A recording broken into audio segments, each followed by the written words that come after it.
30, il avait choqué avec son précédent livre. Cette fois, il vient expliquer son analyse du populisme et de ce qu'il nomme la régression du monde. Emmanuel Todt sera avec nous.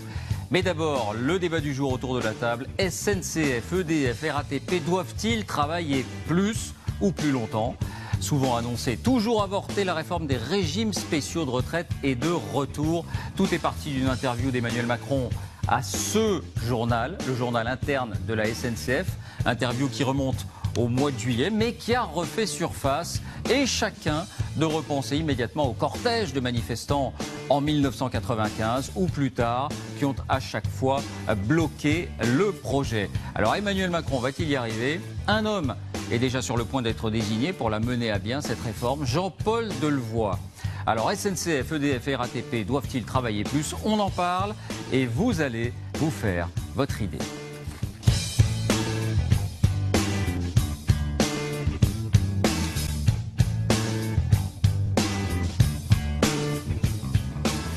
Et on en parle avec nos invités que j'ai le plaisir de vous présenter. François de Closet. Bonsoir François de Closet.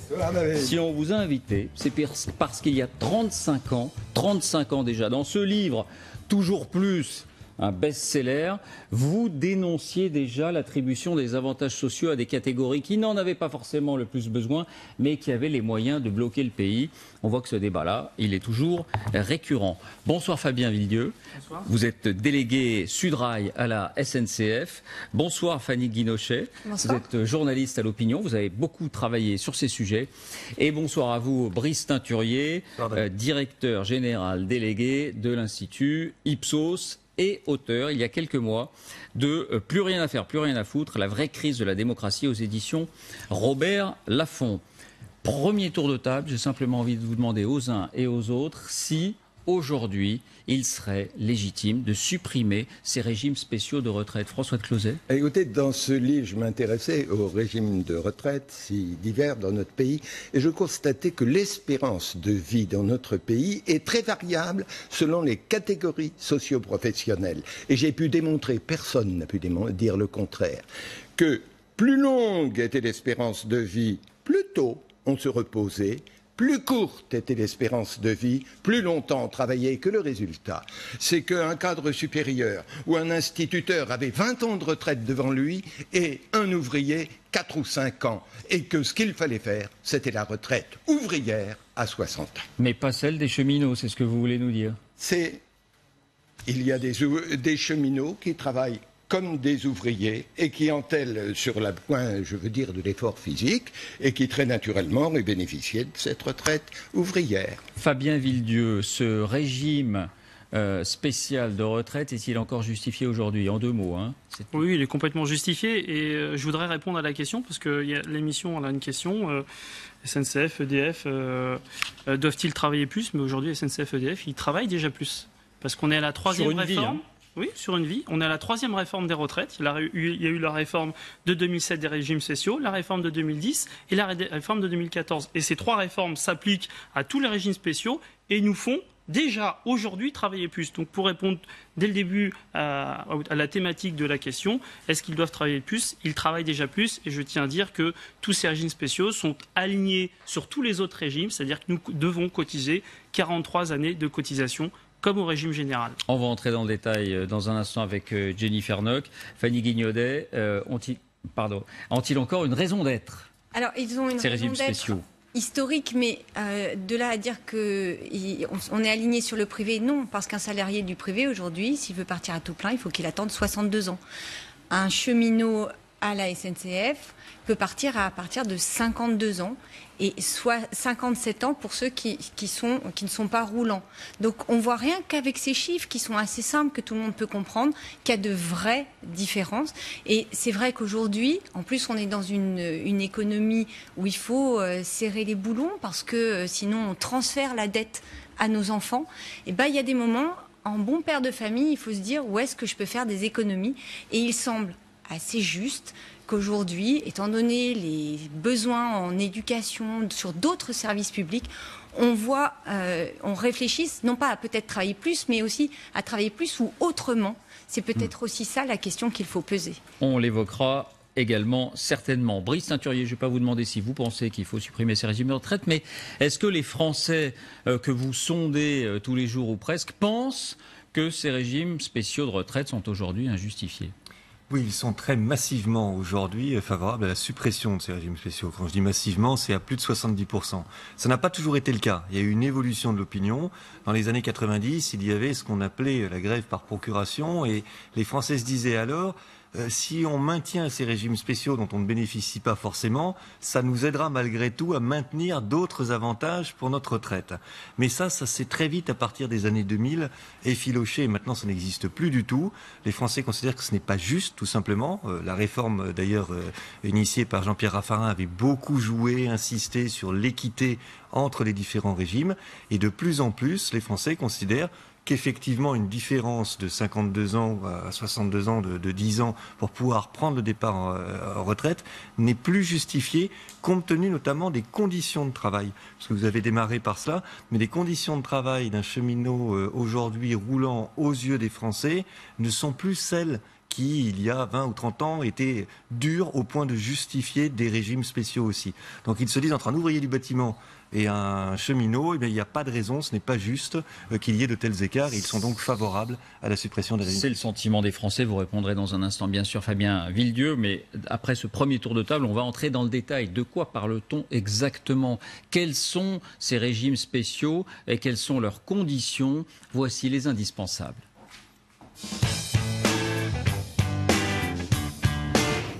Bonsoir Jennifer Knock. Bonsoir David. Alors, en quoi consiste d'abord le régime spécial des cheminots précisément?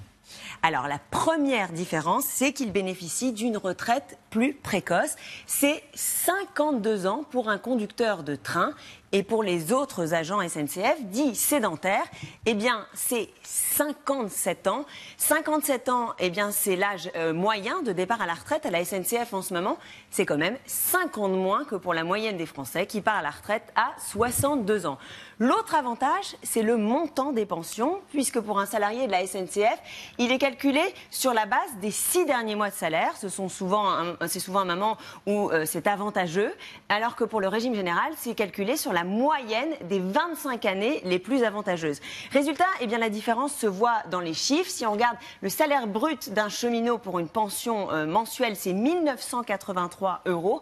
Dans le régime général, c'est 1 334 € par mois. Et qu'en est-il de ces régimes spéciaux pour le financement? Est-ce qu'ils sont plus lourds à financer du coup? Oui, ils sont plus lourds à financer pour une raison simple, c'est que le ratio entre ceux qui cotisent et ceux qui en bénéficient ne cesse de se dégrader. On va prendre l'exemple justement de la SNCF. Regardez, en 1945, il y avait à peu près 500 000 cheminots. Aujourd'hui, il y en a 150 000, 150 000 cotisants, alors qu'en 2017, il y avait 270 000 retraités. Il y a donc un décalage très fort, et ce décalage, c'est l'État qui doit le compenser.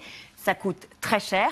3,3 milliards d'euros. Voilà pourquoi Emmanuel Macron veut y mettre fin. Emmanuel Macron qui a présenté la possibilité de faire une opération donnant-donnant. L'État s'est engagé à prendre en échange une partie du fardeau de la dette de la SNCF, cette grosse dette de 44 milliards d'euros qui a servi notamment à financer son réseau. C'est ça, il y a un effet de ciseau démographique qui fait que c'est lourd à financer et qui est aggravé par les conditions de ces départs à la retraite. Y a-t-il d'autres régimes spéciaux de retraite et est-ce qu'ils concernent beaucoup de monde? Eh bien oui, il y a d'autres régimes spéciaux des retraites. Ça concerne à peu près 5 millions de personnes en France et ça touche des secteurs très variés. Les clercs de notaire, la RATP, les militaires, les marins. Et tous ces secteurs partent à des âges légaux de la retraite différents. Alors on va faire un petit quiz. Par exemple, regardez un salarié EDF. C'est 57 ans. Par exemple, quelqu'un qui travaille à la Comédie Française, c'est 55 ans. Ou encore un danseur, c'est 42 ans. Bon, ça s'explique évidemment parce que c'est un métier très physique.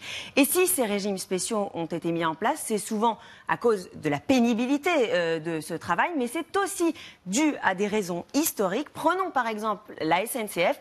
Ce statut existe depuis 1909, un siècle presque. 1909, plus d'un siècle même. Merci beaucoup Jennifer. Fabien Villedieu, au vu de ces chiffres, est-ce que vous vous sentez aujourd'hui favorisé? Merci de la question.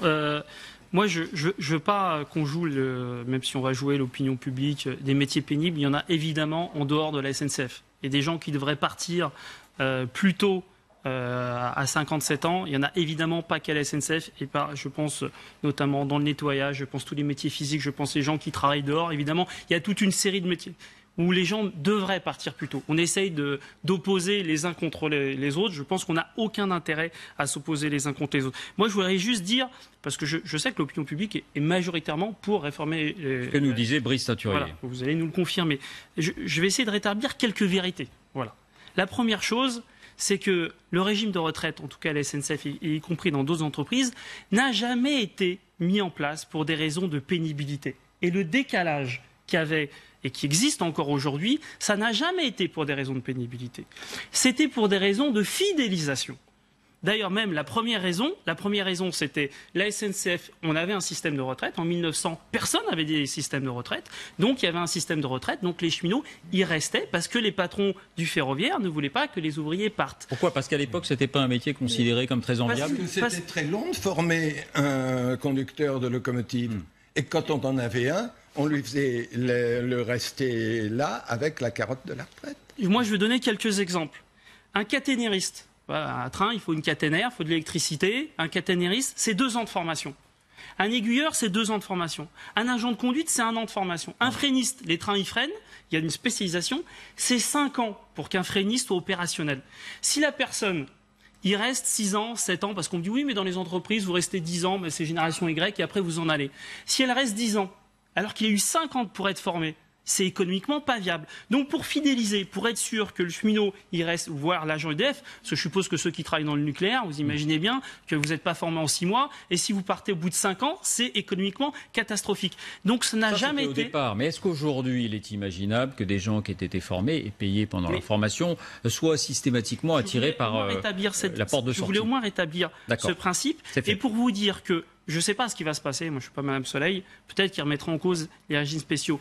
Mais les problématiques qui se sont posées à toutes ces entreprises il y a 100 ans, elles se reposeront aujourd'hui. C'est-à-dire qu'il y aura un certain nombre de salariés qui auront des formations très lourdes et qui au bout de 4-5 ans se diront « Eh ben, les copains, moi je m'en vais, je me barre ». Et donc du coup, ça sera économiquement pas viable pour un certain nombre d'entreprises lourdes. Et vous savez ce que fait la SNCF avec le départ des roulants à 52 ans?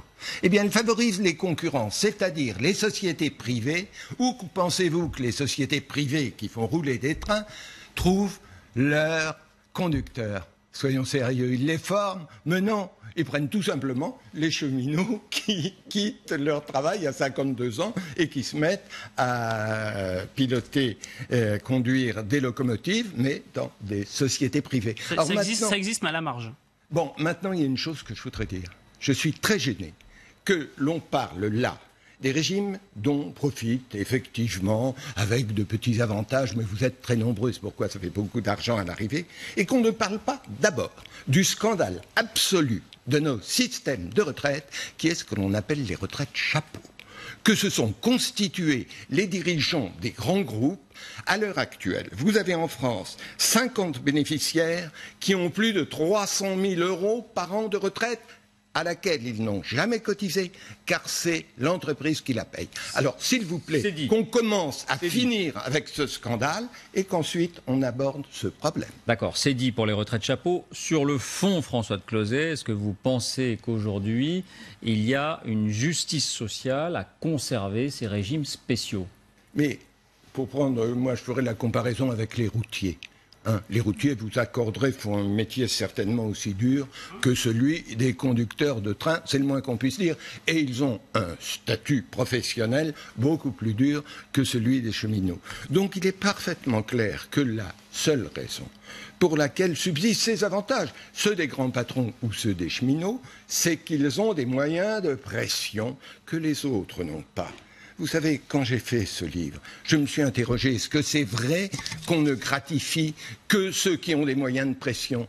Et à un moment, je me suis dit oui. Pourquoi? Parce que j'ai pensé à ma mère. Pendant 8 ans, elle a élevé pendant 30 ans, elle a élevé 8 enfants. Et à la fin de sa vie, eh bien, elle n'avait jamais travaillé, elle n'avait le droit à rien. Et toutes les mères de familles nombreuses étaient comme cela. Pourquoi? Parce qu'elles n'avaient pas de moyens de pression et que tout le monde se fichait de leur situation. Tandis qu'à la Banque de France, ils pouvaient étrangler le pays sur le plan financier et ils avaient des avantages extraordinaires. C'est ça qui doit cesser. Je voudrais qu'on voit les propos d'Emmanuel Macron, les propos précis, puisque c'est eux qui ont tout déclenché, dans cette revue interne de la SNCF, donc un entretien accordé à des cheminots, alors qu'était inauguré un tronçon du TGV dans l'Ouest. Pour être franc, je pense que le modèle sur lequel on a vécu, le mythe de la SNCF, n'est pas celui sur lequel on construira la SNCF du XXIe siècle. Deuxième citation. On va la découvrir également. Vous protégez, il s'adressait aux cheminots, ce n'est pas protéger votre statut ou le job d'hier, c'est vous protéger en tant qu'individu pour aller vers le job de demain. Ça, c'est une façon d'essayer d'emballer le projet, où il a raison sur le fond, Emmanuel Macron. C'est une façon d'emballer le projet, mais quelque part, ça a été le candidat qui a été le plus sur « je vais supprimer les statuts ». Donc déjà, on n'est pas surpris sur ce point-là quand on lit cette déclaration. Ensuite, c'est vrai que la SNCF est une entreprise qui ne va pas bien. Alors, ça n'est pas la faute aux cheminots, c'est aussi une entreprise qui est mal gérée et qui est mal gérée en partie par l'État.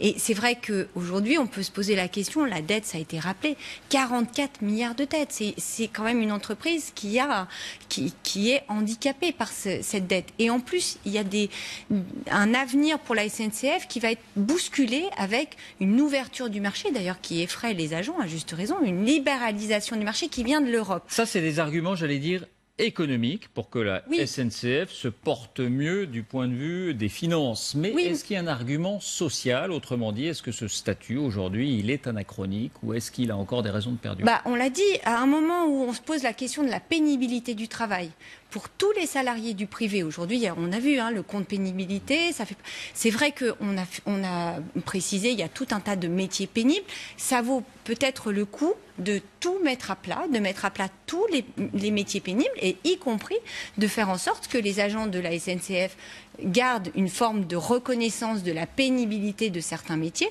mais pas plus que les autres. Et c'est vrai qu'aujourd'hui, on a du mal à comprendre, on a le sentiment que c'est un régime arc-bouté, comme la RATP, comme EDF, parce que c'est des entreprises qui ont énormément changé, c'est des entreprises qui vivent sous perfusion. Et aujourd'hui, par exemple, les régimes spéciaux RATP plus SNCF, c'est 4 milliards d'euros. C'est l'État qui remet. Donc l'État, derrière, c'est qui? C'est les contribuables. Donc encore une fois, il y a quand même une raison de démographie, c'est-à-dire que quand il y a moins de cotisants et plus de... Oui, mais au final, c'est l'État qui paye, c'est-à-dire le contribuable. Et aujourd'hui, on se pose beaucoup la question des contrats aidés, mais par exemple, si on veut maintenir des contrats aidés dans les écoles, dans les crèches, dans tout un tas de services, la facture, c'est à peu près la même, c'est 4 milliards d'euros. Donc à un moment, il faut se poser la question, est-ce que les 260 000 retraités, est-ce qu'ils ne peuvent pas, ou en tout cas les agents de la SNCF, est-ce qu'ils ne peuvent pas un peu faire des efforts pour sauver leur entreprise? Et de l'autre côté aussi, parce qu'on est dans un... Vous répondez dans un instant, Fabien Villeux, mais Brice, vous vouliez dire un mot. Oui, parce que ce qui a changé aussi en dehors de la question d'équité, ou plutôt avant même les questions d'équité pour les Français, c'est qu'ils ont intégré le problème démographique et l'enjeu de la pérennité du système de retraite auquel ils sont très attachés. Ils sont à la fois très angoissés sur leur propre retraite et très attachés à la pérennité.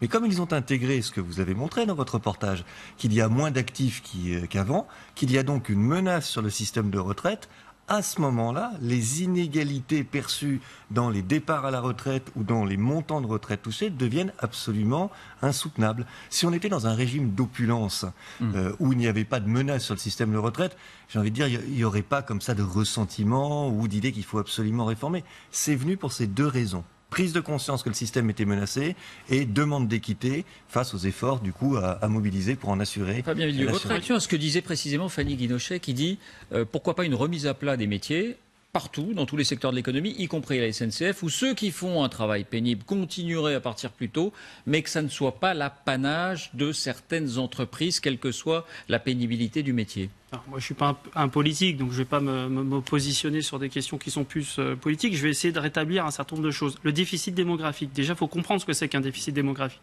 Un déficit démographique, c'est-à-dire qu'il y a plus de retraités que de cotisants. Ce qui est le cas à la SNCF. Il y a en gros 300 000 retraités, 150 000 cotisants. Donc il ne peut pas y avoir 150 000 cotisants qui payent la retraite de 300 000 retraités. Mais ce déficit démographique, d'abord, il n'existe pas qu'à la SNCF, il existe dans un certain nombre de secteurs, dans la fonction publique, il existe y compris chez les artisans, chez les mineurs. Et ce déficit démographique, qu'il soit dans un régime à part ou qu'il soit affilié à la sécurité sociale, il existera toujours. Oui. Est-ce qu'il n'est pas aggravé par les conditions Parce qu'on de départ à la retraite ? parle de 3 milliards. Aujourd'hui, l'État donne 3 milliards à la SNCF pour compenser le déficit démographique. Et depuis 1971... parce que tout ça a été réfléchi quand même, et il y a un certain nombre de personnes qui regardent, notamment les avantages spécifiques. Depuis 1971, l'État ne donne pas un centime, et donc le contribuable ne donne pas un centime à la SNCF, à la caisse de prévoyance, pour les avantages spécifiques, c'est-à-dire les 5 ans c'est-à-dire qu'ils donnent de l'argent pour le déficit démographique, mais ils ne donnent pas de l'argent pour les décalages de 5 ans.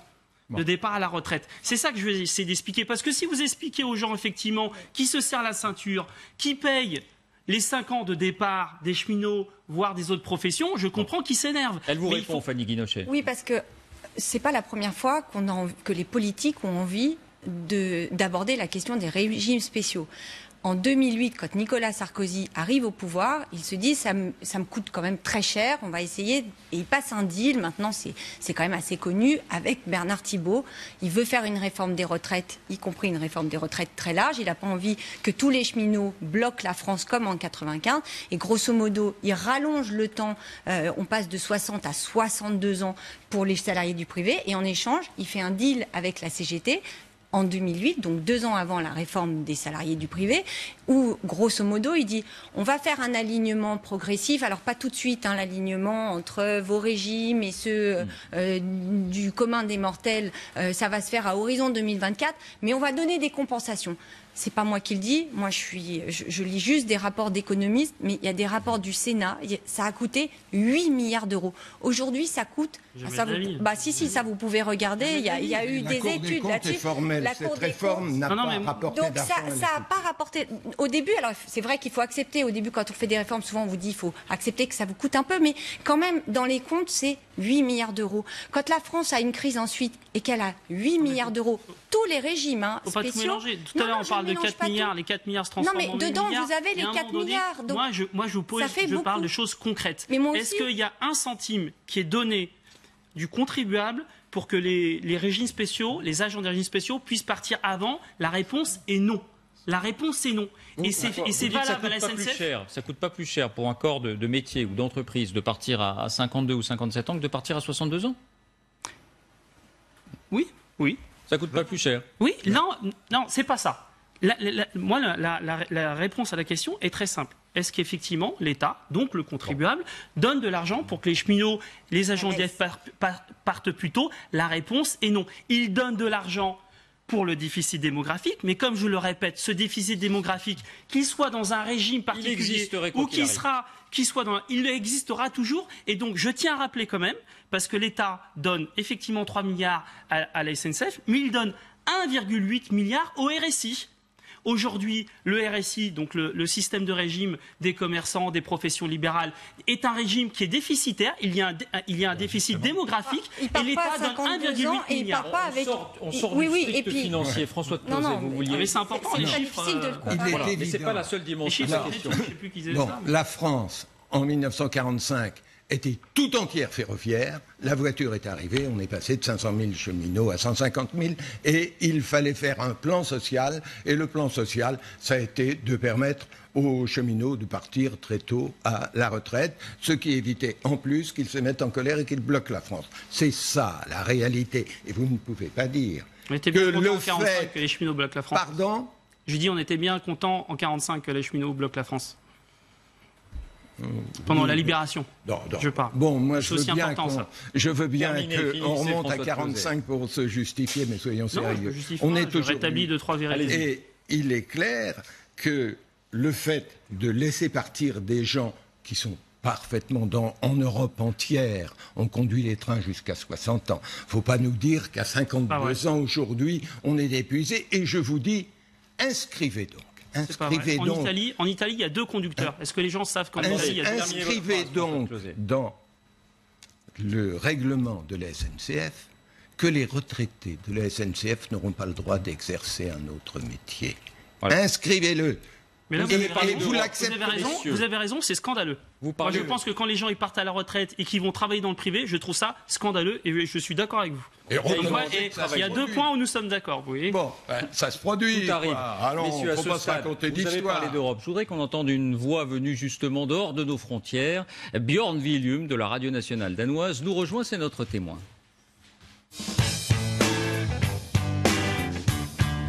Bonsoir Björn Willium, merci d'être là, soyez le bienvenu.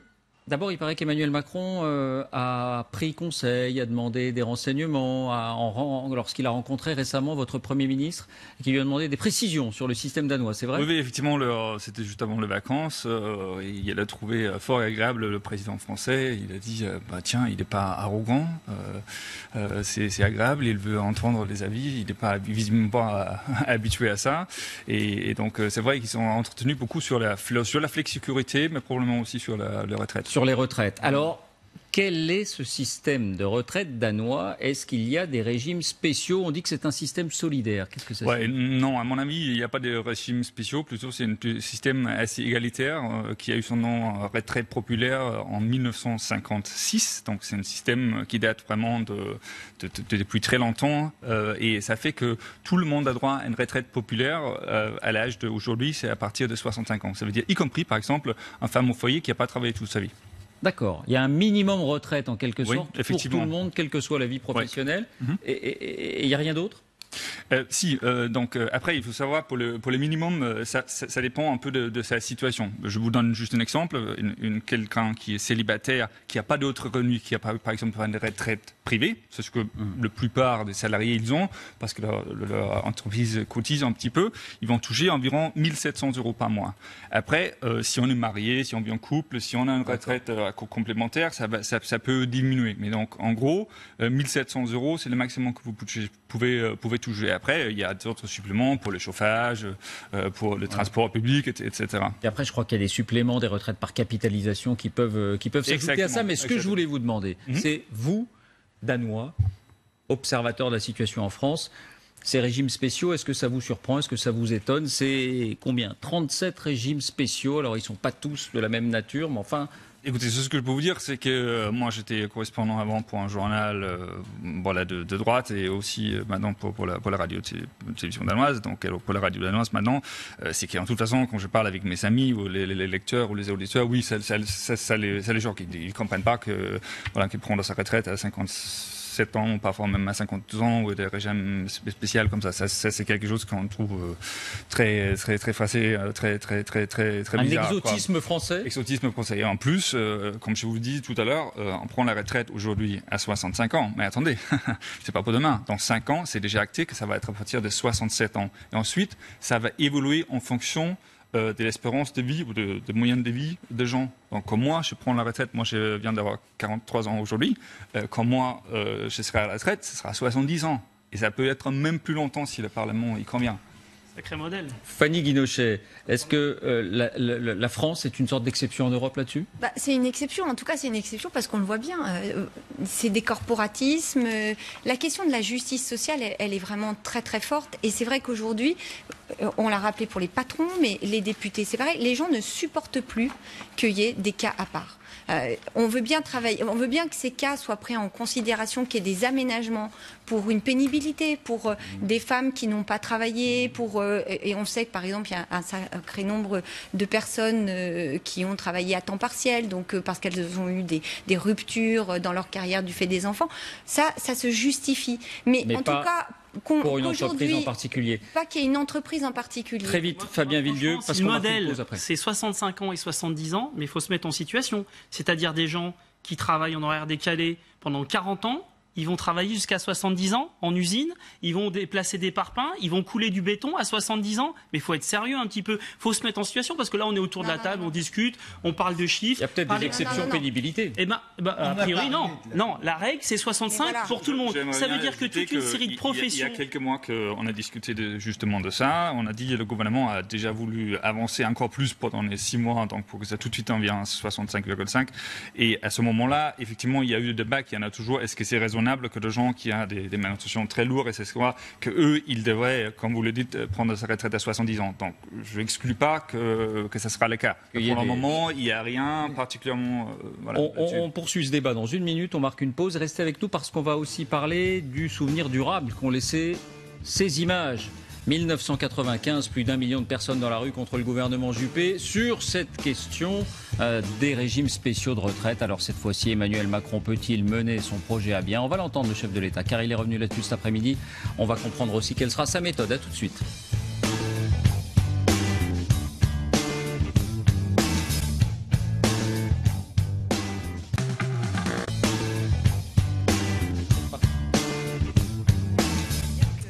Bonsoir ou rebonsoir. La conversation est animée pendant les pauses. Si vous nous rejoignez, je vous rappelle qu'on discute des régimes particuliers de retraite avec cette question. Emmanuel Macron pourra-t-il faire aboutir son projet de les supprimer alors que tant d'autres ont dû reculer?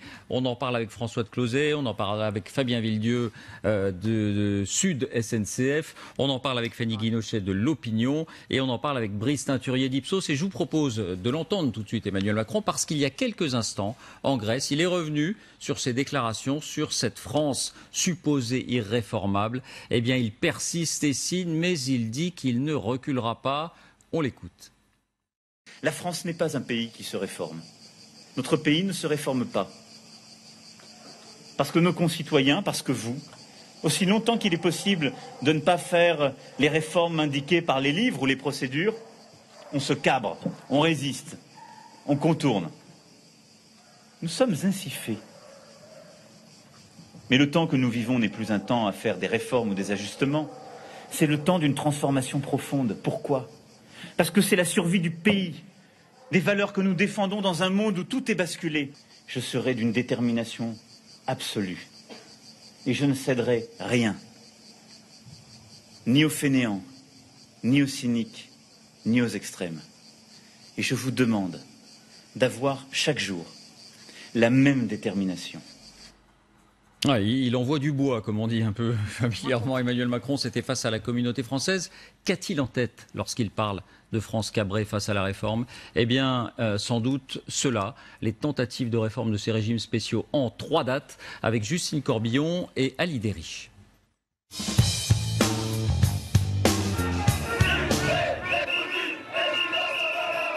C'est l'un des plus grands mouvements sociaux qu'ait connu la France. 1995, pour la première fois, un homme politique s'attaque aux régimes spéciaux de retraite. L'heure des vraies réformes a sonné pour la France. Alain Juppé est à l'époque Premier ministre et sa déclaration va marquer le top départ 3, 2... de 4 semaines de grève. Tous ensemble, hey, hey. Faut retirer le plan Juppé, il y en a marre d'être pris pour des vaches à lait, quoi. Juppé, t'es foutu! Retire ton plan! T'es foutu, Juppé! Mais Alain Juppé garde le cap. Et la France se paralyse, des jours entiers de blocage, jusqu'à 2 millions de manifestants. Et finalement, après 30 jours de grève... Les régimes spéciaux de retraite, je crois que maintenant, les choses sont tout à fait claires pour tout le monde. Ces régimes ne sont pas en question, en particulier en ce qui concerne certains personnels. Je pense au personnel de la SNCF et de la RATP. Alain Juppé a cédé. Après cela, presque 10 ans passeront sans qu'aucun gouvernement n'ose rouvrir le dossier. Un dossier des retraites que François Fillon va remettre sur la table. 2003. Il est alors ministre des Affaires sociales et va provoquer une mini-révolution, aligner la durée de cotisation du public sur celle du privé, 40 ans pour tout le monde. Nous irons jusqu'au bout de cette réforme. Quoi qu'il arrive, il faut que tout le monde soit bien convaincu que le gouvernement fera son devoir.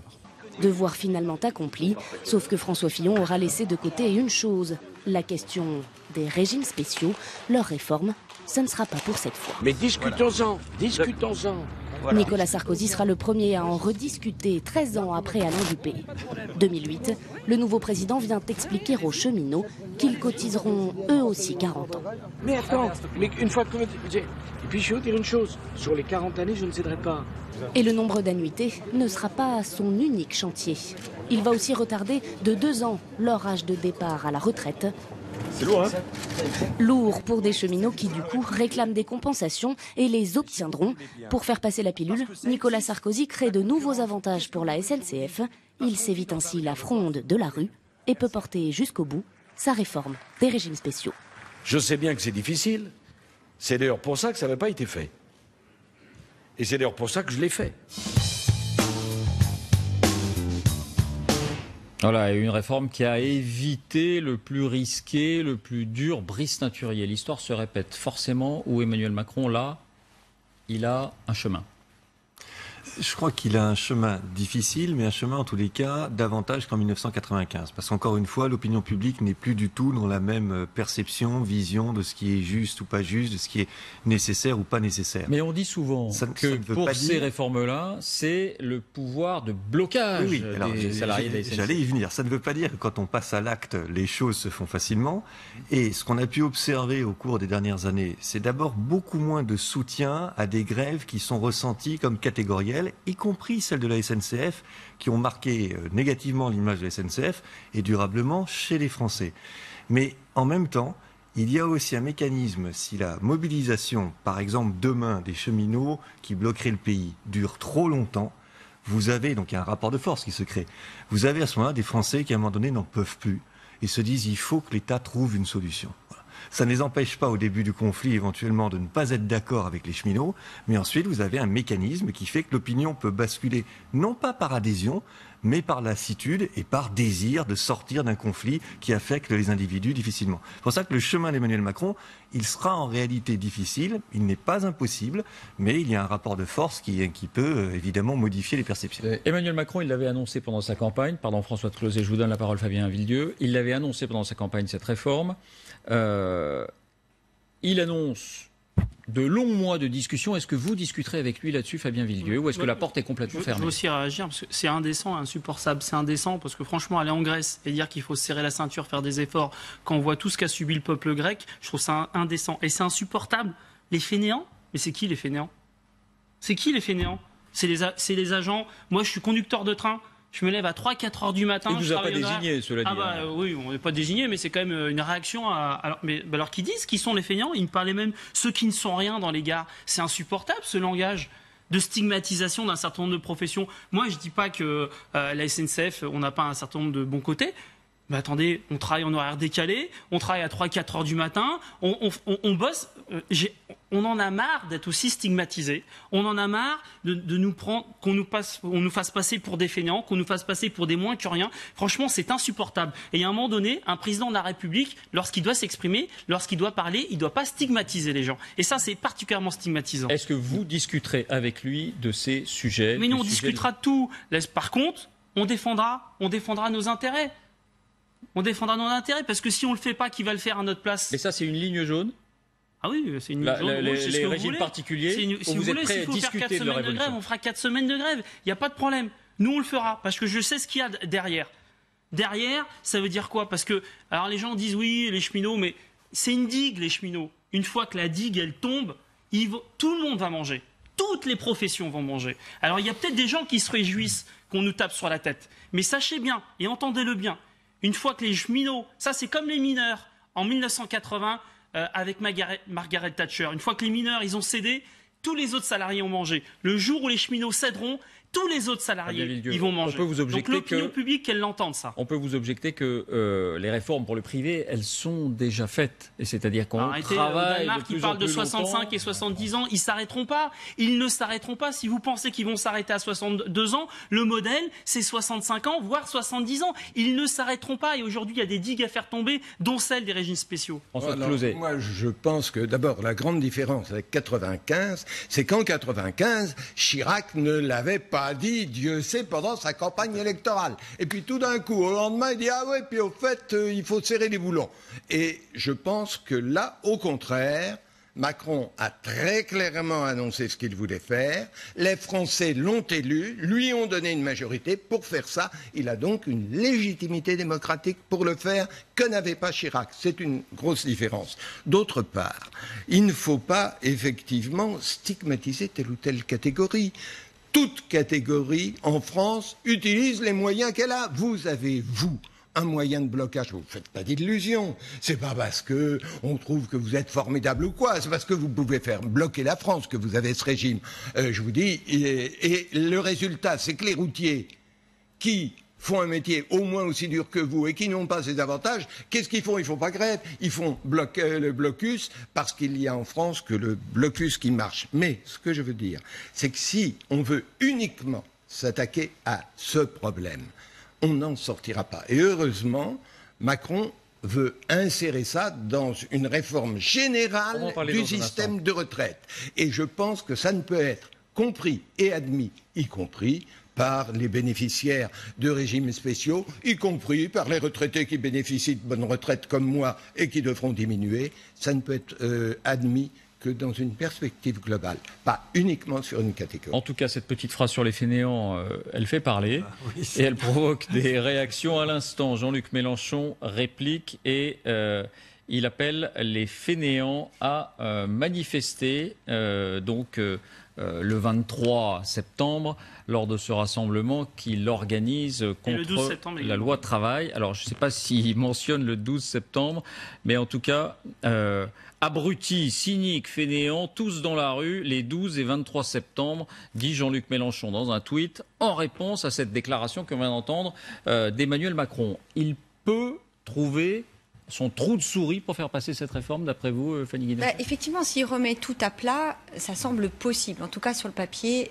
ça semble assez logique de dire, y compris, je vous le disais tout à l'heure, les députés, pourquoi pas les patrons, enfin, on remet tout à plat. Mais pardonnez-moi, est-ce que les syndicats vont, j'allais dire, comprendre, ou est-ce qu'ils vont comprendre autre chose? C'est-à-dire que sous cette grande réforme générale, l'objectif, c'est bien d'en finir avec les régimes spéciaux. Oui, mais enfin, c'est clair, hein, les syndicats, ils ont bien compris ça, et maintenant, les syndicats, il faut aussi voir dans quelle position, c'est un rapport de force, dans quelle position ils vont être pour inverser le rapport de force. Parce qu'on parle de la manifestation du 23, donc là, c'est Jean-Luc Mélenchon. Et puis, il y a la manifestation du 12, où là, c'est plutôt à l'appel des syndicats. Maintenant, la difficulté d'Emmanuel Macron, et je suis assez d'accord sur la méthode, c'est que il faut faire preuve peut-être d'un peu d'humilité. C'est un sujet, on l'a vu, explosif. Et de commencer en disant en Grèce, les fainéants, les cyniques, etc.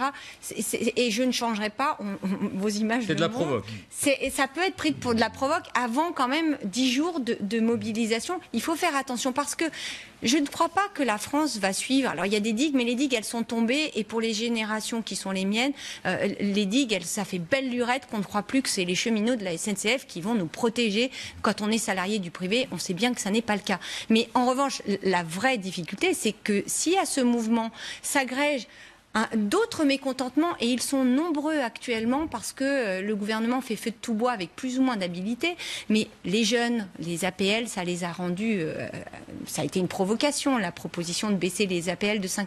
Si les jeunes s'allient avec les cheminots, si les salariés du privé, pour qui on voit bien que la réforme des ordonnances et du Code du travail, c'est 50-50, on ne sait pas trop, mais il y a quand même une forme de défiance, se disent finalement, ce président, même s'il l'a dit, il va un peu trop loin et s'agrège. Si on voit un certain nombre de Français qui sont mécontents de la façon dont les contrats aidés ont été supprimés, y compris des élus, ça s'agrège. Et si tout ce petit monde s'agrège, au final, ça risque de faire beaucoup et il faudra peut-être là qu'il recule, en tout cas qu'il fasse preuve d'un peu plus d'humilité que les propos qu'il a tenus cet après-midi en Grèce.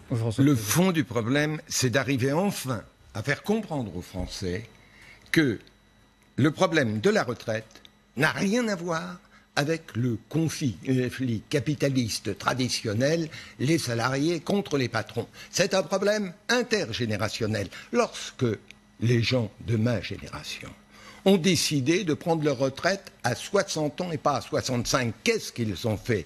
Ils se sont octroyés 5 ans d'oisiveté payés par leurs enfants. C'est comme ça qu'il faut voir les choses. Et à ce moment-là, on s'aperçoit qu'effectivement, les seniors dans notre société ont la situation la plus avantagée, notamment par rapport aux jeunes. Et quand Macron dit que oui, les bonnes retraites, il faudrait un peu les réduire, je suis retraité, je vais vous faire une confidence, ma retraite n'est pas mauvaise. Et c'est moi qui suis visé, et il a raison.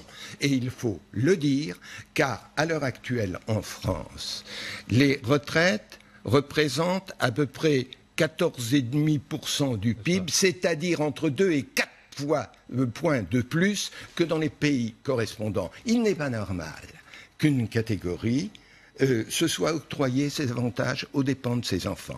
Donc, on reprend tout, mais en comprenant ce que l'on fait, on n'est pas là en train de se battre travailleurs contre capitalistes, on est là en train de faire un équilibre entre générations. Alors, je vous propose d'évoquer plus en détail ce projet d'Emmanuel Macron, et pour bien fixer les choses, je vous propose de démêler le vrai du faux dans les vérités, entre guillemets, qu'on entend souvent sur nos retraites aujourd'hui, avec Alexandre Guetta et Ilana Azenkot.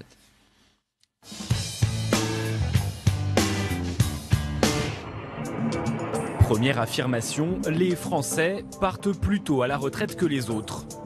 C'est vrai, du moins en Europe. À l'heure actuelle, en France, l'âge légal du départ à la retraite est de 62 ans pour les personnes nées après 1955.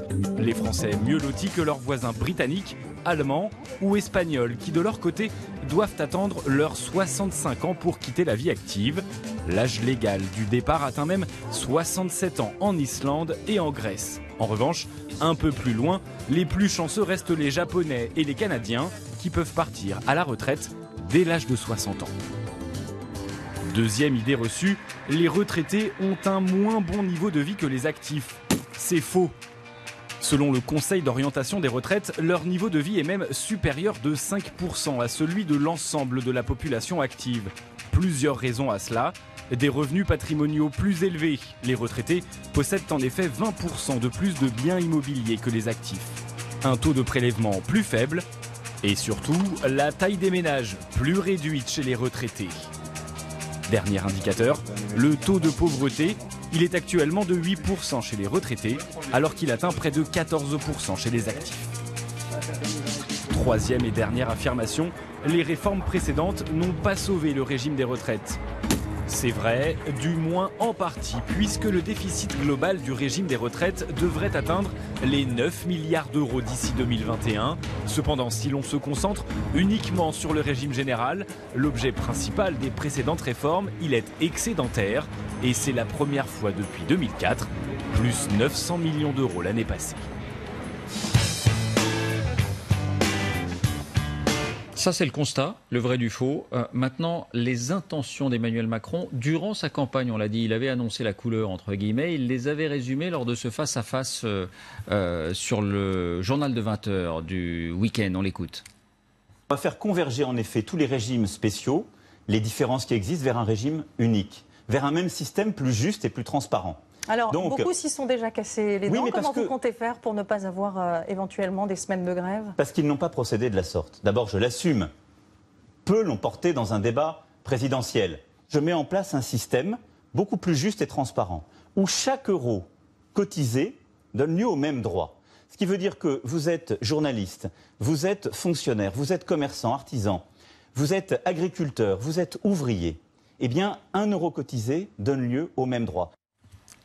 Voilà, Emmanuel Macron face à Anne-Claire Coudray, c'était lors de la campagne électorale. Ça veut dire quoi précisément? Chaque euro cotisé donne droit au même droit, Fanny Guinochet? En fait, aujourd'hui en France, on part sur des histoires d'âge, on voit bien, et vous partez en fonction de l'âge, à un niveau plus ou moins, vous avez votre retraite pleine ou une petite décote. Selon l'entreprise à laquelle vous appartenez. Selon l'entreprise, et puis selon si vous êtes dans le privé ou dans le public, où là, il y a le plus de différence. L'idée d'Emmanuel Macron, c'est une idée qui s'inspire donc de nos voisins européens nordiques, où on dit c'est des systèmes avec des comptes notionnels, c'est-à-dire que vous avez un certain nombre de points en fonction de ce que vous avez travaillé. Et il n'y a plus de question d'âge, c'est-à-dire que vous allez travailler 20 ans, 50, enfin après ça se compte en trimestre, vous avez des points, et libre à vous d'avoir envie, si vous avez envie de partir à 54 ans parce que vous avez de la chance, vous avez hérité ou quoi, je ne sais, vous pouvez partir à 54 ans, vous prenez votre nombre de points. Mais votre nombre de points, il est calculé en fonction de la génération à laquelle vous appartenez, puisqu'on l'a dit aujourd'hui sur ce plateau. Tout est un jeu d'équilibre entre ceux qui cotisent et puis ceux qui en bénéficient, les retraités. Donc il y a des générations où le point vaudra plus ou moins. Alors c'est vrai qu'il y aura une forme d'injustice qui pourra, si vous appartenez à une génération où il y a eu beaucoup d'enfants, ou si vous appartenez à une génération où il y a moins d'enfants. Mais sinon, tout le monde est logé à la même enseigne. Mais sinon, les fonctionnaires, le privé, les entreprises publiques. Tout le monde est logé à la même enseigne et il y a une valeur du point. Et c'est vrai que du coup, ça fait une remise à plat. Et là où Emmanuel Macron a raison, c'est que on en a beaucoup parlé d'ailleurs dans la réforme des retraites d'Éric Woerth. À la fin, quand vous regardez la réforme, il faut lancer une réflexion sur un système à points. Ça semble très difficile, c'est très long à mettre en place. Et d'ailleurs, c'est pour ça qu'Emmanuel Macron, pendant sa campagne, c'est la seule réforme sur laquelle il a dit ça enjambera un quinquennat, c'est-à-dire alors là, le calendrier, c'est important. En termes de calendrier, c'est-à-dire il a dit je vais lancer cette réforme d'un système, il n'a pas dit à point, mais ça y ressemble, sur plusieurs quinquennats. En tout cas, c'est une réforme à 5-10 ans, parce qu'on l'a dit, 36 régimes de retraite aujourd'hui, c'est des caisses de retraite différentes, c'est très compliqué à mettre en place. Mais sinon, pour revenir sur le calendrier, il compte bien lancer une réforme des retraites dès l'année prochaine, en 2018. Brice Saint-Turier. La transition est très complexe aussi. Aujourd'hui, le système des retraites complémentaires à points, voilà. qu'il faudrait généraliser pour que les gens comprennent. Le système aussi envisagé, il répond à un autre besoin qui est très souligné par les Français, qui est le besoin de transparence, parce que dans les leviers d'anxiété à l'égard de la retraite, il y a la peur d'avoir une retraite trop faible, la peur d'arriver en mauvaise santé au moment où on pourra prendre la retraite, mais il y a aussi la méconnaissance fondamentale, c'est le premier élément même du montant qu'on va toucher à la retraite. Et là, on simplifie. Ah, mais là, ça peut donner une visibilité plus forte, c'est plus simple et plus forte sur je vais toucher combien au moment de ma retraite si je pars à 50 ans, à 58 ans, à 60 ans, en fonction de ce que je déciderai. Tout ça juste pour souligner que cette question de l'opacité du système, c'est aussi un des éléments extrêmement importants que les différents régimes viennent renforcer, mais qui renvoie aussi après aux sources d'inégalité perçues. Fabien Milieu, tout le monde logé à la même enseigne, il y a un système par points où on peut décider de partir à 60, à 55, à 65 et on aura une pension donc qui sera en fonction des années travaillées. Écoutez, ce qui est marrant, c'est que le gouvernement qui nous explique que le code du travail, le même pour tous, ah non, ça c'est pas possible. Chaque entreprise doit s'adapter sur le code du travail. Par contre, on va mettre tout le monde sur la même enseigne au niveau des retraites. Moi, j'ai énormément... Ben oui, à un moment donné... Sauf que chacun choisit sa date de départ. Vous ne choisissez pas, c'est pas vrai, chacun choisit, c'est comme on m'explique, que tu vas négocier avec ton patron tes conditions de travail. C'est pas vrai, c'est pas comme ça que ça se passe dans l'entreprise. Votre patron, il a un pouvoir hiérarchique sur vous. Et si ça se passe mal, il peut vous virer. Voilà. D'ailleurs, ça tombe bien parce que la loi travail prévoit qu'il peut vous virer sans aucune raison. Voilà. Et qu'en plus, vous toucherez moins d'argent. Moi, je me méfie énormément des comparaisons. Je me méfie énormément des comparaisons parce que d'abord, il faut voir les bons et les mauvais côtés. Et souvent, on nous montre les côtés qui nous arrangent et on n'explique pas le reste. Là, je vois tout simplement dans le reportage, pendant des années, on nous a dit « Regardez, au Japon, c'est des travailleurs, c'est pas des fainéants comme en France. » Je vois dans votre reportage, au Japon, ils partent à la retraite à 60 ans. Donc, dans tout système, il y a des bons, il y a des mauvais côtés. Et souvent, on a tendance à montrer les côtés qu'on veut et on oublie de nous expliquer le reste. Donc, moi, je trouve ça bien qu'on puisse partir à 60 ans, voilà, un certain nombre de personnes qui partent à 60 ans, qui puissent profiter de leur retraite. Moi, je trouve ça bien. Et je me demande si le but, c'est quoi? Le but, c'est d'augmenter l'âge de travail pour que les gens, ils partent quoi? Fatigués, cassés, et qu'ils puissent pas profiter de leur retraite. Mais tant mieux si les retraités... L'espérance de vie augmente en même temps. Oui, mais l'espérance de vie en bonne santé, il n'a pas tendance à augmenter non plus. Donc si c'est pour être fatigué et si c'est pour vous retrouver sur votre lit d'hôpital, il n'y a aucun intérêt à avoir cette une donnée qu'on peut regarder quand même. Vous savez ce qu'est l'espérance de vie à 60 ans aujourd'hui? On va la regarder. François de Closet. Ah ben, je ne l'avais pas prêt. Regardez, les derniers chiffres de l'espérance de vie à 60 ans. À 60 ans, donc ça veut dire que quand vous avez 60 ans aujourd'hui en 2017, ça date peut-être de 2015 ou de 2016, vous avez en moyenne 23 ans encore à vivre. Quand vous avez 60 ans aujourd'hui et que vous êtes une femme, vous avez en moyenne 27 ans en moyenne à vivre. Évidemment, ce sont des chiffres beaucoup plus élevés qu'il y a 20 ans ou 40 ans. Il y a surtout une qualité de vie. Il n'y a pas seulement une quantité de vie qu'on gagne. Enfin, il est évident qu'à l'heure actuelle, à 70, 80 ans, bon, on se trouve dans une situation encore le plus souvent, sauf si on est malade. Il y a la couverture sociale, c'est autre chose, mais on se trouve parfaitement à 60 ans, à 70 ans aujourd'hui en état de travailler, alors qu'il y a 50 ans, c'est vrai, la vieillesse, elle arrivait à 60 ans. dure. Aujourd'hui, elle arrive à 75 ans. Alors, il ne faut pas nous faire pleurer sur l'idée qu'on ne peut plus. Oui, je le sais, il y a des gens brisés par le travail. Mais sous prétexte qu'il y a des gens brisés par le travail, vous allez admettre la retraite des gens de la Banque de France prématurée.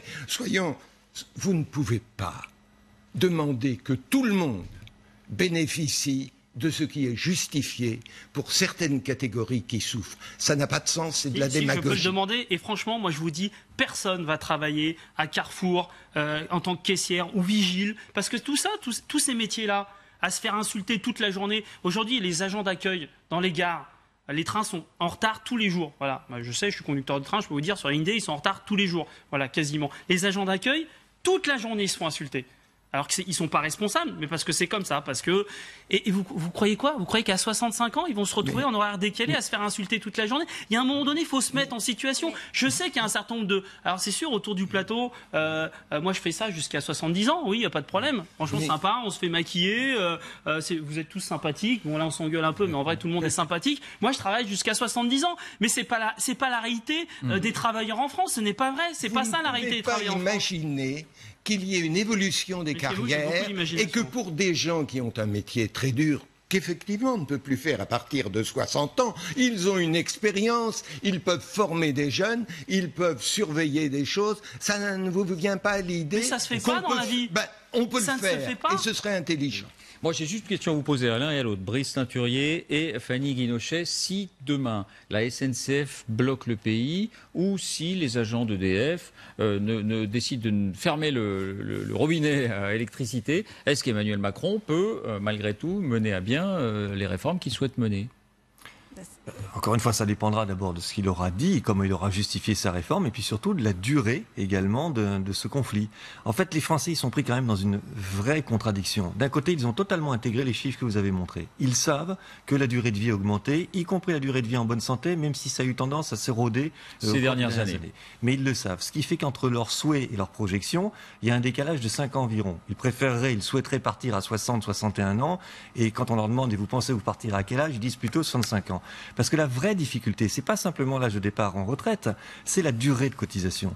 Et là où vous avez raison en termes d'angoisse des Français, c'est qu'ils se disent, oui, très bien, moi je peux comprendre pour les raisons démographiques, pour beaucoup de raisons, qu'il faille reculer l'âge de départ à la retraite, mais si la durée de cotisation, elle est très importante, alors qu'il y a une précarité sur le marché du travail, alors que je risque de me retrouver avec des trous dans ma carrière, là, ça peut nous embarquer c'est une autre histoire. Dans une retraite à taux plein qu'on ne pourrait prendre qu'à 70 ans et pas à 62 ans. C'est ça leur inquiétude aujourd'hui qui est... Fanny Guinochet, dans le cas de figure que j'évoquais. Justement, pour rebondir, l'idée de mettre un système à point, c'est aussi harmoniser les régimes et faire en sorte que les Français, l'angoisse, c'est aussi, je travaille dans une entreprise, ensuite je suis indépendant, ensuite je peux faire 5 ans dans la fonction publique, et puis tous ces régimes, on voit bien finalement que c'est assez variable. Là, au moins, il y aura une prédictibilité, une prévisibilité plus forte, et donc ça rassure. Maintenant, Emmanuel Macron, il va falloir qu'il mette beaucoup de pincettes, parce que c'est vrai qu'il sort de la question de l'âge qui est un totem. Il l'a dit pendant la retraite. Mais il va falloir qu'il prenne beaucoup de pincettes. Alors les pincettes d'Emmanuel Macron. Là, on n'a pas le sentiment. Et là, c'est vrai que d'y aller avec, ça va être aussi les réformes, c'est les faire avec une méthode. Et là, pour le coup, sur la méthode, les pincettes d'Emmanuel Macron. On en vient à nos questions des téléspectateurs. Elles sont nombreuses ce soir et précisément France irréformable, fainéant, réforme des régimes spéciaux de retraite. Pourquoi Macron provoque-t-il la rue? Oui, il y a une forme de provocation. 3 jours avant une mobilisation le 12, ça peut donner le sentiment que le chef de l'État n'est pas... Mais en même temps, il va falloir voir ce qu'est ce mouvement. C'est pareil, on peut se dire que ce journal, en tout cas l'interview qui a été faite au mois de juillet, elle sort que maintenant. Pourquoi ? On peut s'imaginer que c'est plutôt du côté des syndicats qu'on l'a remise en avant pour mobiliser en vue du 12 septembre. Bon. Mais enfin, il leur file un petit coup de main, là, Emmanuel Macron. C'est inutile. Pour le coup, c'est une provocation inutile dans les... mais d'un autre côté, alors, il faudrait cesser en France d'être toujours à dire « je suis stigmatisé, je suis stigmatisé ». Moi, quand je suis né, il y avait que mon saint patron, Saint François d'Assise, qui était stigmatisé. Aujourd'hui, tout le monde l'est. Il est évident que les Français aiment leurs fonctionnaires. Les Français aiment les cheminots. Et il faut cesser de voir toutes ces catégories dire « Ouais, nous sommes sans cesse stigmatisés ». Et quand je dis « il me semble normal d'avoir une uniformisation » et de ne pas garder ce statut, ça ne veut pas dire, et je n'admets pas, que ce soit une agression contre les cheminots. Il y a toutes sortes de choses qui se passent dans ma profession de journaliste que je voudrais voir supprimées, et je respecte et j'aime ma profession. Fabien Villedieu, cette question s'adresse à vous. Pour rebondir, je peux vous dire qu'à 23h, quand vous êtes en gare de banlieue, et que vous êtes tout seul sur le quai, et que vous êtes notamment une femme, vous aimez les cheminots. Et le problème, c'est qu'il y a de moins en moins de cheminots, y compris dans les trains, y compris dans les gares. Et je peux vous dire que les voyageurs et les usagers, ils veulent des cheminots. Et pas forcément d'ailleurs des cheminots à 65 ans. Cette question s'adresse à vous, Fabien Villedieu. Pourquoi les cheminots ne comprennent-ils pas que si tout le monde ne fait pas des efforts, on ne pourra peut-être plus payer les retraites de nos enfants?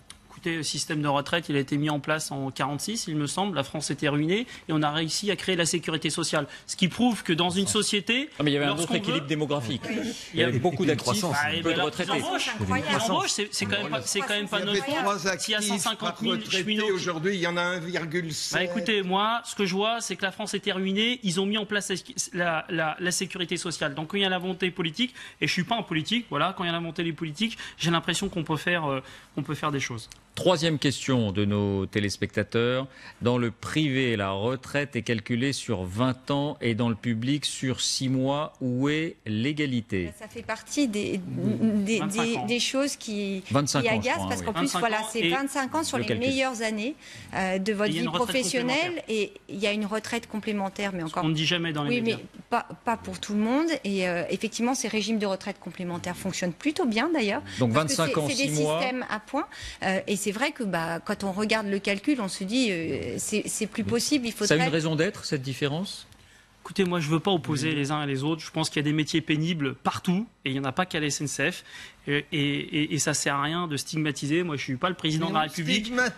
Pas. Attendez, quand on explique les fainéants, alors c'est quoi l'expression? C'était ceux qui ne sont rien. Il y a un moment donné, il faut arrêter de stigmatiser et je trouve qu'on stigmatise beaucoup et particulièrement ceux qui font vivre le service public. On est bien content d'avoir du service public. Je peux vous dire que le jour où vous allez aux urgences, vous êtes bien content qu'il y ait personne ne dit le contraire. Mais sauf qu'à force qu'il y ait plus de fonctionnaires. Sauf qu'à force de dire les fonctionnaires, c'est des fainéants, les cheminots, c'est des privilégiés. Personne ne raconte arrêtez, ça. On aime les fonctionnaires en France plus que dans aucun autre pays. Et entre nous, moi j'en voudrais beaucoup plus des fonctionnaires, car ce sont les serviteurs de l'État, ce sont aussi les serviteurs des citoyens. Et plus on a de serviteurs, mieux on est. Malheureusement, on ne peut plus les payer. Quatrième question qui nous est adressée. Oui, Brice. Effectivement, l'image de la fonction publique et des fonctionnaires est bonne dans notre pays, donc il n'y a pas cette stigmatisation.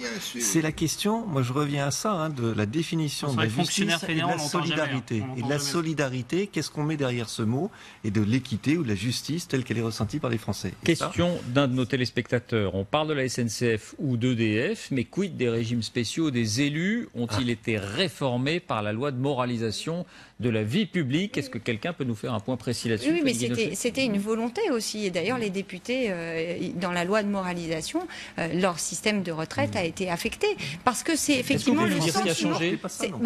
Ils ont un système de retraite, alors là, c'est encore mieux. Un peu compliqué. Ah oui, c'est très compliqué et c'est encore mieux que les cheminots, que la Banque de France, parce que vous cotisez 5 ans, voilà, alors là pour le coup c'est la durée, vous cotisez très peu de temps et vous avez une énorme retraite plus tous les avantages à côté, donc c'est vrai que c'était un irritant incroyable pour les Français, et c'est vrai que les Français, ils aiment leurs députés, ils aiment leurs fonctionnaires, ils aiment leurs instituteurs, ils sont attachés à ça, mais dans un moment où bientôt, plutôt que de ne plus pouvoir payer des instituteurs, plutôt que de plus pouvoir payer des classes, il y a des arbitrages qui sont à prendre. Et là, on le voit bien sur ce débat, la difficulté, c'est juste de poser le problème et de faire en sorte qu'on puisse en parler. C'est là où c'est explosif. C'est vrai qu'il y a un arbitrage qui a été pris. Macron va baisser l'impôt sur les grandes fortunes de 3 milliards d'euros. C'est un arbitrage. Dernière question que nous prenons ce soir. Pourquoi ne pas aligner toutes les professions usantes physiquement sur le régime des cheminots plutôt que d'aller dans le sens inverse? Je ne trouve pas votre réaction, Fabien Villedieu, là-dessus, mais je m'adresse plutôt à vous, François Closet. dire, chaque fois qu'on trouve une situation avantagée, « Ah, mais c'est tous les autres qui devraient être comme moi », c'est très favorable. Simplement, la France est dans une situation financière critique. Il faut tout de même le dire. Et ce n'est pas parce qu'il y a en France, et vous avez raison, des rémunérations scandaleuses, et Dieu sait que je le pense, mais ce n'est pas pour autant que la France n'est pas dans une prise à la gorge, pas par l'Europe, mais par ses propres dettes. On ne peut pas laisser ça à nos enfants. Donc on doit tous, sans exception, faire un effort. Et Emmanuel Macron a désigné en particulier une catégorie, là, je ne sais pas qu'il l'a stigmatisé, il l'a désigné. C'est les retraités aisés. J'en fais partie, il a raison. C'est vrai, mais il y a toutes sortes d'autres catégories qui devront faire des efforts. Moi, j'en fais. Quand je suis rentré à la SNCF, je devais cotiser 37 ans et demi. Là, aujourd'hui, je devrais cotiser 43 ans. Oui. Donc des efforts, on en fait déjà. Et merci. L'espérance de vie a augmenté. On s'arrête, François Closet. Et c'est tant mieux que l'espérance de vie augmente. Voilà, ce sera le mot de la fin. Merci à vous quatre d'avoir participé à ce débat. Restez avec nous dans un instant. Pourquoi le monde va mal ? Voyez ? Pourquoi ce sentiment d'impuissance ? Pourquoi les populismes ? Eh bien, un intellectuel contesté, controversé, mais écoutez aussi, livre ses réponses. Emmanuel Todd est notre invité. À tout de suite.